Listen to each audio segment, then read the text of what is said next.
Allez, on plonge là-dedans. Imaginez une entreprise e-commerce. Souvent, on voit ça comme une simple machine à vendre, pas vrai?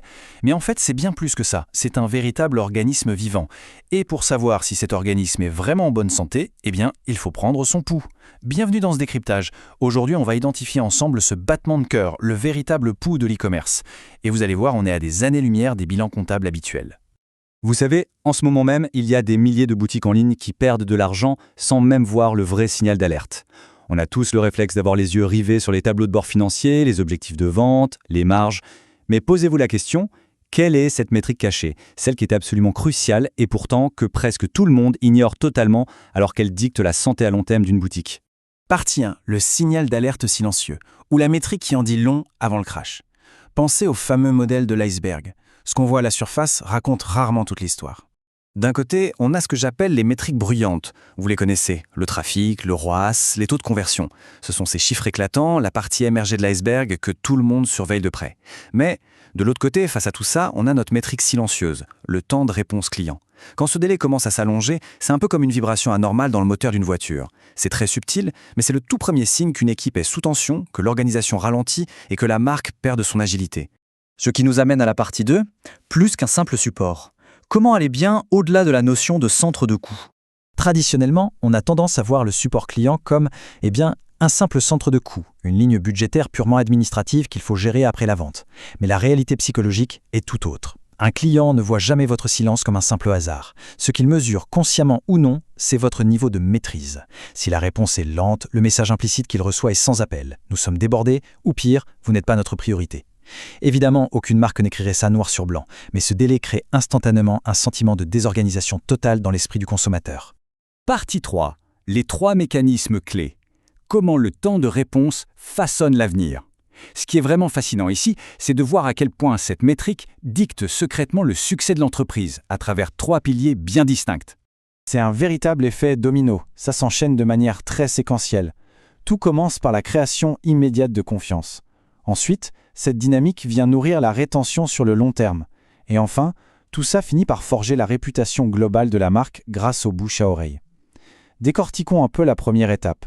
Le premier mécanisme, c'est donc la confiance. Écoutez, c'est simple. L'incertitude est le pire ennemi de la conversion.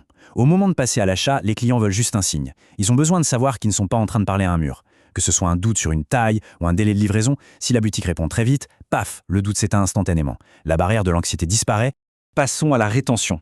J'adore cette image. Un mauvais support, c'est littéralement comme une fuite d'eau invisible dans un mur. En surface, tout va bien.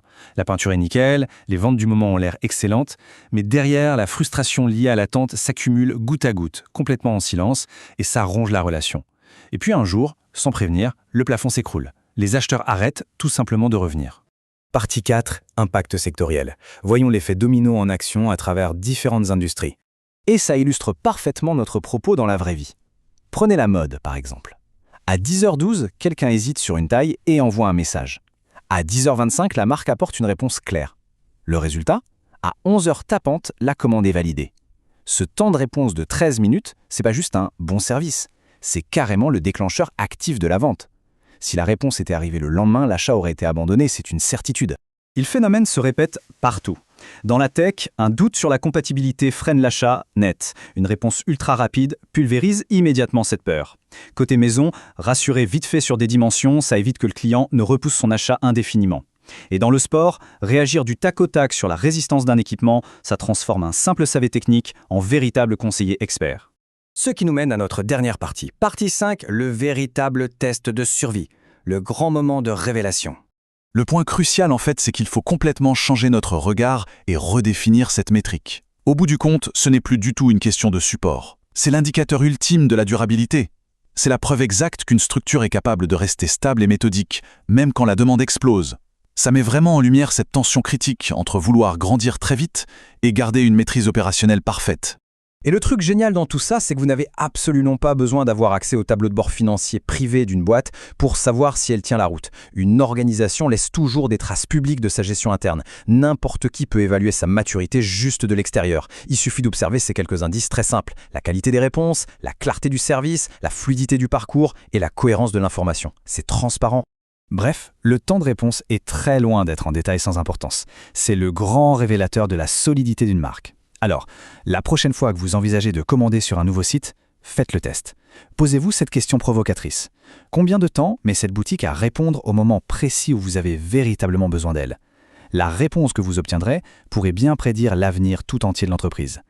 Merci d'avoir suivi ce décryptage et n'oubliez pas, restez toujours attentif à ces signaux silencieux.